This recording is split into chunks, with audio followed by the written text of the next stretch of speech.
የብልጽግና ፓርቲ የወጣት ክንፍ አመራሮች እና አጠቃላይ የክንፉ አባላት ሰባተኛው ሀገራዊ ምርጫ ውጤታማ በሆነ መልኩ እንዲካሄድ አራት ተልእኮች ይጠበቃሉ። የመጀመሪያው ሰላምን ማስጠበቅ ነው።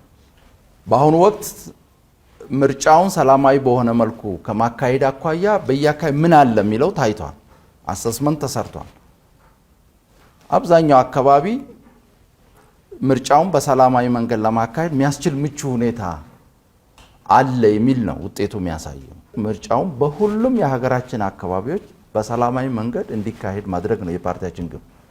ስለዚህ ለዚህ ስኬት የድርሻችሁን መወጣት ይኖርባችኋል።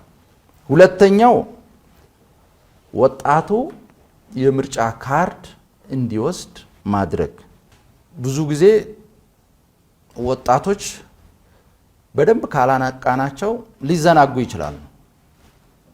የምርጫ ካርድ በሚወሰድበት ወቅት አክቲቭሊ ወደ ምርጫ ካርድ የሚወሰድባቸው አካባቢዎች በኦንላይንም ይሁን በአካል ላይሄድ ይችላል ማለት ነው። ስለዚህ ከዚህ ጋር በተያያዘ ቀኑ ካለፈ በኋላ የምንሰራው ስራ ትርጉም የለውም። ስለዚህ አስቀድመን ወጣቱን አዘጋጅተን ምዝገባ በሚጀመርበት ወቅት በነቂስ ወጥቶ እንዲመዘገብ ማድረግ ነው። ሶስተኛው ወጣቱ በድምጽ መስጫ ዕለት ድምጽ እንዲሰጥ ማድረግ።